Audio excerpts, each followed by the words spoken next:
Bismillahirrahmanirrahim. Assalamualaikum warahmatullahi wabarakatuh. Alhamdulillahirabbil alamin wassalatu wassalamu ala asyrafil anbiya'i wal mursalin nabiyina Muhammadin wa ala alihi wa sahbihi wa man tabi'a hudahu ila yaumiddin. Asyhadu an la ilaha illallah wahdahu la syarikalah wa asyhadu anna Muhammadan abduhu wa rasuluh sallallahu alaihi wasallam la nabiyya ba'dah. Pada pagi hari ini kita kembali bertemu di madrasah kita ini untuk melanjutkan perjuangan kita dalam talabil ilmi. Mudah-mudahan Allah SWT senantiasa memberikan kemudahan bagi kita dalam setiap upaya kita menuntut ilmu. Salat beserta salam senantiasa kita kirimkan buat Nabi kita Muhammad SAW beserta para istri beliau, para sahabat, para tabi'in, dan juga untuk orang-orang yang senantiasa mengikuti sunnah Rasulullah SAW dalam setiap sisi kehidupan mereka. Pada pagi hari yang berbahagia ini, Ustaz akan menyampaikan apel tausiah dengan judul kisah taubat pembunuh 100 orang yang hidup pada zaman Bani Israel. Imam Al-Bukhari dan Imam Muslim, beliau meriwayatkan dalam kitab sahihnya bahwasanya Rasulullah SAW menceritakan tentang seseorang yang hidup pada zaman dahulu. Diceritakan bahwa laki-laki ini hidup pada masa Bani Israel. Bahwa ya, kata Rasulullah SAW, ya innahu kana man kana qablakum rajulun qatala tis'atan wa tis'ina nafsan. Sesungguhnya pada zaman dahulu sebelum kalian ada seorang laki-laki. Dia telah membunuh sebanyak 99 orang. Ini penjahat besar ya. Dia telah membunuh sebanyak 99 orang. Fasa'ala an a'lami ahlil ard. Lalu dia ingin bertaubat. Sehingga dia bertanya tentang siapakah penduduk bumi yang paling alim pada waktu itu. Fadulla ala rahibin. Lalu dia ditunjukkan kepada seorang rahib. Seorang rahib. Rahib itu artinya orang ahli ibadah dari kalangan umat-umat terdahulu, tetapi ilmunya kurang. Itu disebut dengan rahib. Fa'atahu faqala. Lalu lelaki pembunuh tersebut datang kepada rahib dan dia berkata, innahu qatala tis'atan wa tis'ina nafsan. Sesungguhnya dia telah membunuh sebanyak 99 orang manusia. Fahallahu min taubah. Apakah masih ada kesempatan bagi dia untuk bertaubat? Dia kisahkan kehidupannya yang penuh dengan kegelapan, yang penuh dengan kejahatan. Dia katakan, saya telah membunuh 99 orang. Masih adakah kesempatan untuk bertobat bagi saya? Apa kata rahib tersebut? La, tidak ada lagi kesempatan untuk bertobat bagimu. Faqatalahu. Lalu penjahat tersebut membunuh si rahib juga. Ya, fakammala bihi mi'ah. Sehingga dia menyempurnakan ya pembunuhannya menjadi 100 orang. Kemudian apa yang terjadi? Summa sa'ala an a'lami ahlil ard. Lalu dia bertanya tentang orang yang paling alim di muka bumi saat itu. Dia masih ingin bertaubat setelah dia membunuh 100 orang. Dia menanyakan lagi, siapakah orang yang paling alim di muka bumi saat itu? Ya, fasa'ala an a'lami ahlil ardi. Wadalla ala rajulin alimin. Lalu dia tunjukkan kepada seorang laki-laki yang benar-benar alim. Bukan seorang laki-laki yang hanya ahli ibadah, tapi seorang laki-laki yang benar-benar alim dalam agama. Faqala innahu qatala mi'ata nafsin fahallahu min taubah. Maka penjahat itu mengatakan, saya telah membunuh 100 orang. Masih adakah kesempatan untuk bertobat bagi saya? Faqala na'am. Wa man yahulu bainahu wa bainat taubah. Kata alim tersebut, masih ada. Meskipun kamu membunuh 100 jiwa manusia, masih ada kesempatan bagimu untuk bertaubat.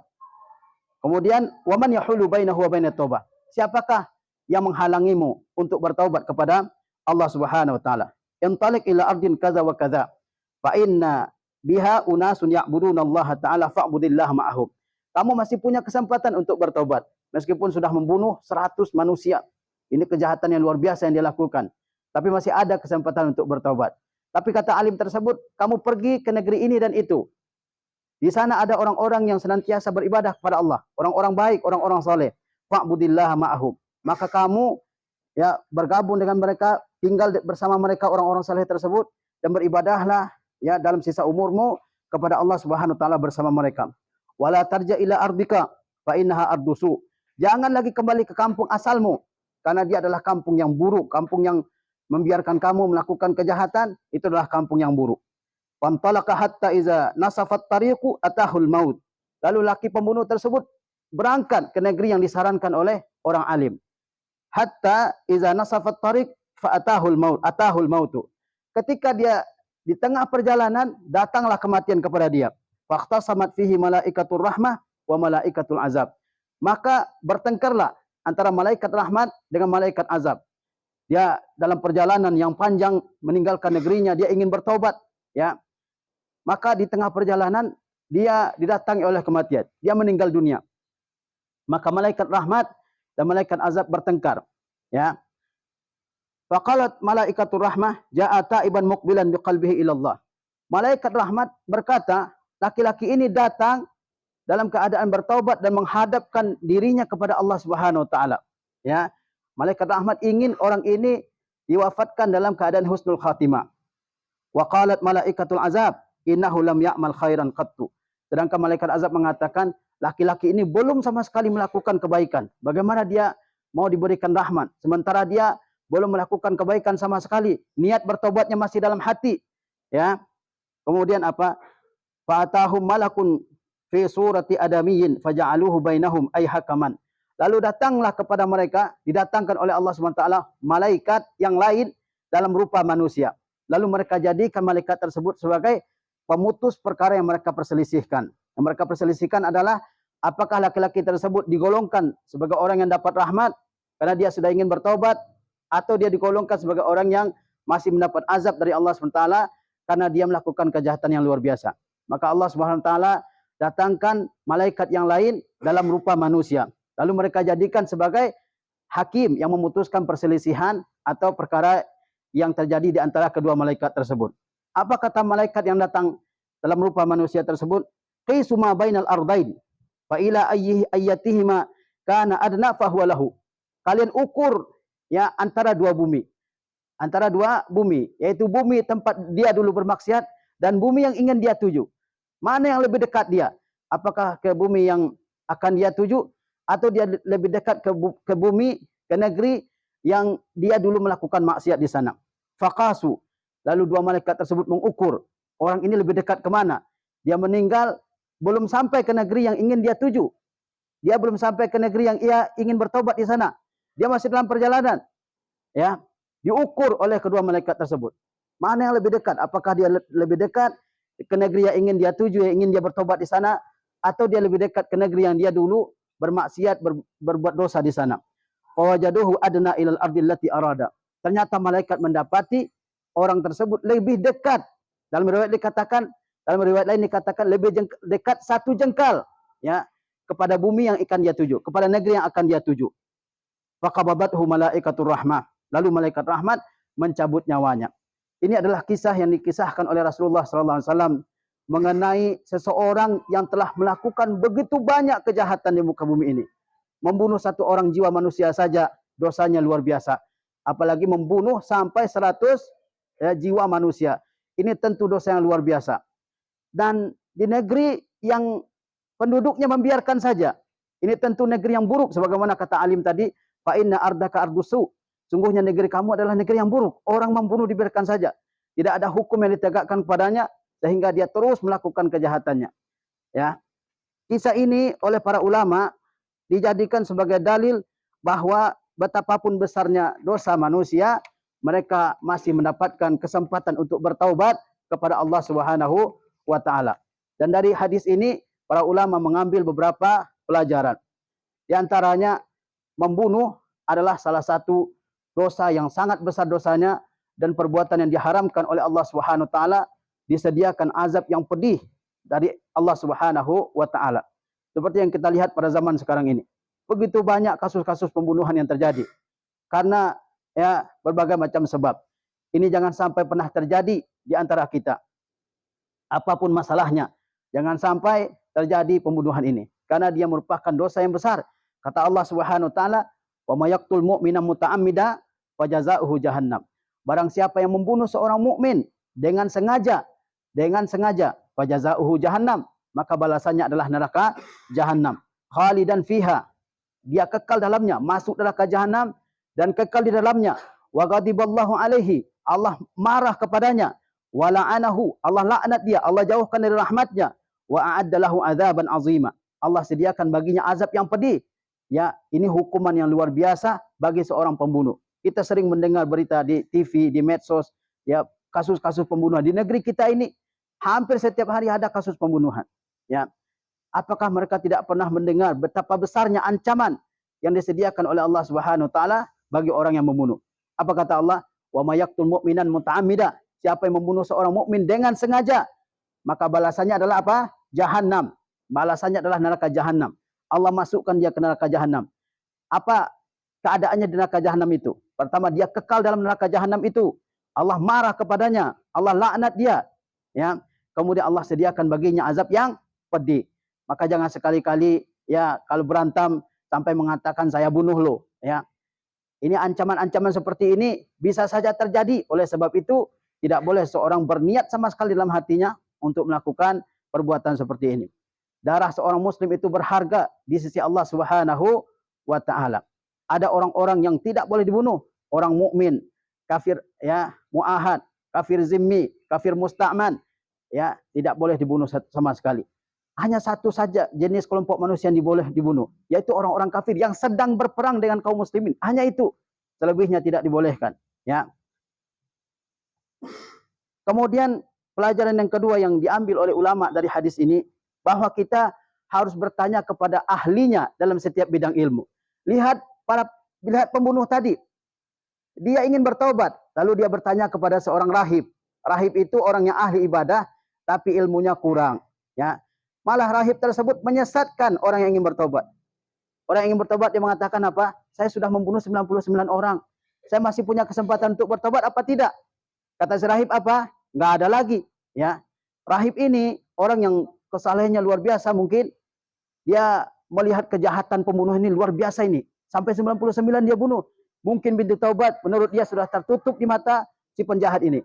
Sehingga dia mengatakan tidak ada lagi kesempatan untuk bertaubat pada dirimu sama sekali. Sehingga si pembunuh ini membunuh si rahib itu juga. Sehingga si rahib termasuk korban dari pembunuh ini. Makanya ulama mengatakan kalau kita bertanya kepada yang ahli supaya kita tidak disesatkan.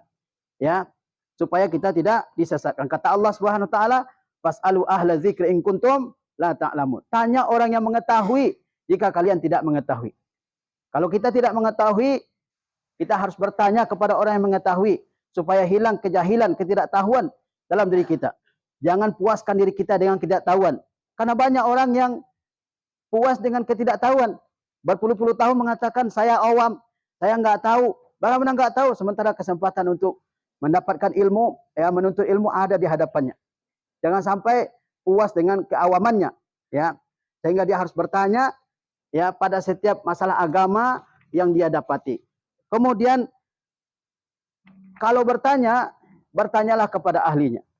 Kalau bertanya bukan kepada ahlinya, maka dikhawatirkan seseorang disesatkan dari yang benar, ya, dari tuntunan Al-Qur'an, dari tuntunan Rasulullah sallallahu alaihi wasallam, ya. Kata Rasulullah sallallahu alaihi wasallam, "Innallaha la yaqbidul ilma intiza'an yantazi'uhu minal ibad."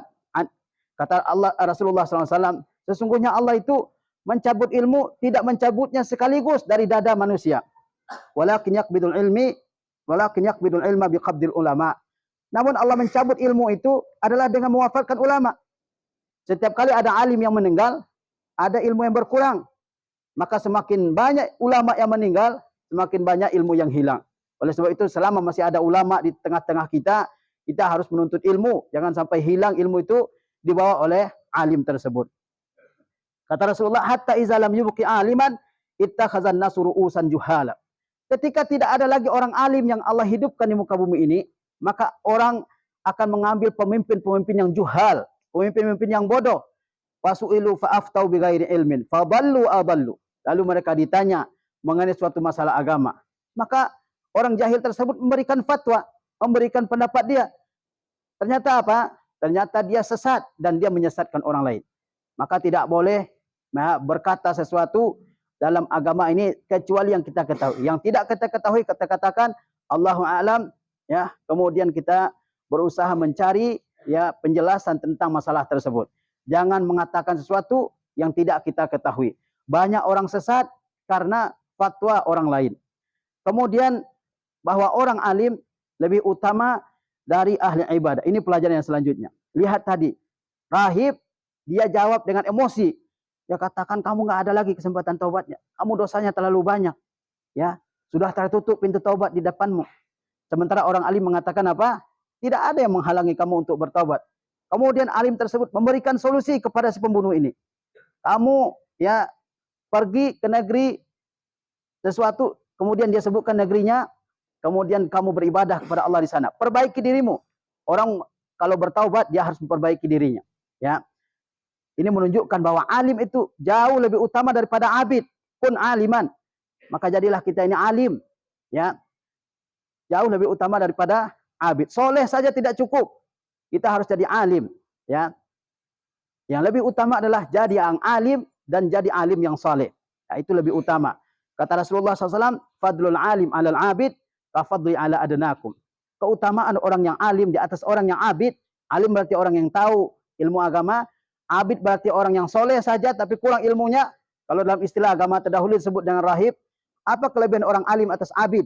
Kata Rasulullah, kafadli ala adnakum. Seperti kelebihanku atas orang yang paling rendah kedudukannya di antara kalian. Ya, di antara para sahabat. Siapa yang bisa menggapai kedudukan Rasulullah, menyamai kedudukan Rasulullah? Enggak ada. Ya. Maka kelebihan orang alim itu adalah seperti kelebihan Rasulullah. Ya, kelebihan orang alim atas abid seperti keutamaan Rasulullah dibanding dengan sahabat yang paling rendah kedudukannya di antara mereka. Atau kata Rasulullah dalam hadis yang lain, inna fadral alimi alal abid kafadril qamari lailatal badri ala sairil kawakib. Sesungguhnya keutamaan orang alim atas orang ahli ibadah adalah seperti keutamaan bulan dibandingkan seluruh bintang yang lain. Bulan ada berapa? Ada berapa bulan? 1. Tetapi cahayanya menyinari dunia. Ya. Begitu juga seorang alim. Seorang alim, dia bisa memberikan petunjuk, bimbingan, jawaban terhadap begitu banyak manusia. Sehingga manusia terang hidupnya dalam dunia ini. Penuh dengan tuntunan agama. Tetapi bintang, berapa banyak bintang di langit? Enggak kita hitung. Tapi tidak bisa memberikan cahaya. Yang bulan itu adalah orang alim. Dia bisa memberikan, dia terang, dia punya ilmu, dan juga bisa menerangi orang lain. Tetapi 1000 bintang, 1.000.000 bintang, 1.000.000.000 bintang, dia tidak bisa menyinari dirinya sendiri, dan dia tidak bisa menyinari yang lain. Maka jadilah kita sebagai orang alim, tuntutlah ilmu sebanyak-banyaknya, kuasai ilmu agama, sehingga kita menjadi bagaikan bulan. Bukankah bulan itu selalu dikatakan sebagai ciptaan Allah Subhanahu wa taala yang indah. Kemudian berbicara tanpa ilmu itu adalah suatu hal yang sangat berbahaya. Kata Allah Subhanahu wa taala, "Wala taqfu ma laysa laka bihi ilm. Inna sam'a wal basara wal fuad kullu ulaika kana anhu mas'ula." Jangan kamu ikuti apa yang kamu tidak punya ilmu. Ya. Kamu tidak punya ilmu jangan katakan. Kamu tidak punya ilmu jangan jawab pertanyaan orang. Jangan sebatas mengatakan saya dengar begini, saya dengar begitu, saya pernah dapat informasi seperti ini, seperti itu. Saya pernah baca dalam buku ini, buku itu. Tidak ditasabut, tabayun, tidak dipastikan. Nah, ini tidak boleh diikuti. Sesungguhnya apa yang kita ucapkan, sesungguhnya apa yang kita dengar, sesungguhnya apa yang ada dalam hati kita, semuanya akan ditanyakan oleh Allah Subhanahu wa taala. Kemudian la tayasu min rauhillah. Jangan berputus asa dari rahmat Allah Subhanahu wa taala. Sebanyak apapun dosa yang kita lakukan, ya, sebanyak apapun maksiat yang dilakukan seseorang, pintu taubat terbuka lebar di hadapannya. Jangan sampai dia mengatakan dosa saya sudah terlalu banyak, mungkin Allah tidak terima lagi dosa taubat saya, sehingga dia tidak bertaubat sampai akhir hidupnya. Banyak yang seperti itu, sehingga mati dalam keadaan bermaksiat kepada Allah Subhanahu wa taala. Allahu Ghafur, Allah Maha Pengampun, Allahu Rahim, Allah Maha Penyayang. Kata Allah Subhanahu wa taala, la tayasu min rauhillah. Janganlah kalian putus asa dari rahmat Allah Subhanahu wa taala. Innahu la yai'asu min rauhillah illal qaumul kafirun. Tidak ada yang berputus asa dari rahmat Allah kecuali orang-orang yang kafir. Orang-orang yang kafir mungkin di antara mereka ada yang ingin bertaubat, tapi dia bisikkan ke dalam dirinya, saya ini dosanya sudah terlalu banyak. Enggak mungkin Tuhan akan menerima taubat saya, sehingga dia mati dalam kekafiran.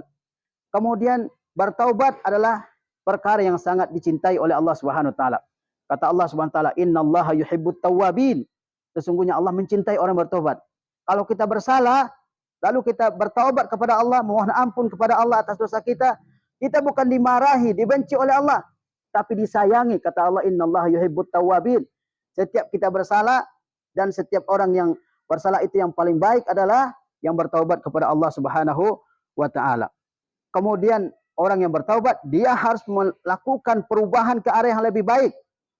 Tidak cukup dengan mengatakan ini taib, saya sudah taubat, saya nggak mau lagi. Ya, tapi keadaannya setelah dia mengatakan bertaubat dengan keadaannya sebelum bertaubat sama saja. Ini bukan taubat. Ya, taubat orang yang bertaubat kepada Allah, keadaannya setelah taubat jauh lebih baik daripada keadaannya sebelum bertaubat. Kata Allah SWT, illal ladzina tabu wa aslahu wa bayyanu faulaika atubu alaihim wa ana tawwabur rahim. Kecuali orang-orang yang benar-benar bertaubat. Ayat ini adalah terkait orang-orang yang menyembunyikan ilmu. Nah, mereka dapat laknat dari Allah, dari malaikat, dari nas, dari semua alam semesta ini, kecuali orang yang bertaubat. Ya, taubat dari menyembunyikan ilmu. Wa aslahu, dia memperbaiki diri. Ya, dia memperbaiki dirinya. Keadaannya setelah dia bertaubat lebih baik daripada keadaannya sebelum bertaubat. Wa bayyanu, dia terangkan. Dulu dia menyembunyikan ilmu, sekarang dia terangkan ilmu tersebut. Kata Allah, faulaika atubu alaihim. Mereka lah orang-orang yang aku berikan taubat, kata Allah SWT. Mereka lah orang-orang yang diampuni oleh Allah Subhanahu wa taala. Ya, wa ana tawwabur rahim, dan aku Maha Pengampun lagi Maha Penyayang. Kemudian selanjutnya, seseorang penting untuk memiliki lingkungan yang sehat. Lingkungan yang sehat dari segi akidah, dari segi keimanan. Ya, karena seseorang berbuat jahat karena pengaruh teman-temannya. Ya, karena pengaruh lingkungannya. Lingkungan yang jahat akan menghasilkan manusia yang jahat. Perhatikan siapa teman-teman antum. Ya, perhatikan siapa teman-teman antunna. Tidak ada orang yang menjadi jahat dengan sendirinya. Orang menjadi jahat adalah karena teman-temannya. Kata orang, ada 5 orang yang paling mempengaruhi manusia dalam hidupnya. 5 orang itu siapa? Di antaranya adalah teman-temannya. Perhatikan siapa teman kita. Qurana usu, teman-teman yang buruk. Mereka lah yang membawa seseorang ke dalam kejahatan. Ya, kata Rasulullah SAW, ar-rajulu ala dini khalilihi, falyanzur ahadukum man yukhalil. Seseorang itu tergantung kepada agama temannya. Maka hendaklah seseorang memperhatikan siapa yang dia jadikan sebagai teman baik. Lihat laki-laki tersebut, laki-laki pembunuh 100 orang tadi. Dia tinggal di mana? Ardusu, negeri yang buruk, negeri yang penuh dengan kacauan, negeri yang penuh dengan kejahatan. Orang berbuat jahat tidak dihukum, malah mungkin dibiarkan, malah mungkin didukung. Itu negeri yang buruk. Mereka membiarkan kejahatan. Karena dia tumbuh di lingkungan seperti itu, dia pun menjadi manusia yang buruk. Sehingga membunuh pun tidak menjadi masalah bagi dia. Ya. Sehingga membunuh pun, menumpahkan darah manusia tidak menjadi dosa bagi dia. Ya. Sampai akhirnya dia bertobat. Oleh sebab itu kita penting memperhatikan lingkungan kita. Kalau teman-teman kamu mengajak kepada kebaikan, ikuti. Kalau teman-teman mengajak kepada keburukan, jangan diikuti. Kamu tanya seluruh penjahat-penjahat di dunia ini, apa awal kisah kejahatannya? Apa sebabnya? Rata-rata mengatakan apa? Karena pengaruh siapa? Pengaruh teman saya. Dulu saya diajak oleh teman saya. Dulu saya disuruh nyoba ini dan itu oleh teman saya. Setelah itu saya terbiasa. Misalnya narkoba. Dulu diajak, dikasih aja. Ya, sedikit. Ini kamu coba ini. Sampai kecanduan. Kalau sudah kecanduan, beli sendiri. Nggak ada uang, nyuri, ya, maling, merampok dan seterusnya. Pengaruh siapa? Pengaruh teman. Ya, oleh sebab itu kita harus mencari teman yang baik dalam kehidupan kita ini. Teman yang baik itulah yang selalu menuntun kita untuk kebaikan dan mengingatkan kita kalau terjadi dosa dan maksiat pada diri kita. Kemudian seseorang harus meninggalkan maksiat. Jangan sampai dia ya berlama-lama di suatu tempat yang di situ banyak maksiatnya. Kata Rasulullah SAW, al-muhajir man hajara manahallahu anhu. Orang yang benar-benar hijrah itu adalah orang yang meninggalkan apa yang Allah larang. Itu yang benar-benar hijrah. Bukan sekedar pindah dari suatu tempat ke tempat yang lain. Tapi meninggalkan apa yang dilarang oleh Allah Subhanahu wa taala. Barangkali ini yang bisa saya sampaikan dalam kesempatan kali ini. Mungkin masih banyak fawaid yang diambil oleh ulama dari hadis yang mulia ini. Kita harus mengambil setiap pelajaran dari setiap hadis-hadis yang disampaikan oleh Rasulullah SAW. Jangan sampai lewat begitu saja di kuping kita. Ya. Wassallallahu ala nabiyina Muhammad wa ala alihi wasahbihi wasallam. Wassalamualaikum warahmatullahi wabarakatuh. Alhamdulillah.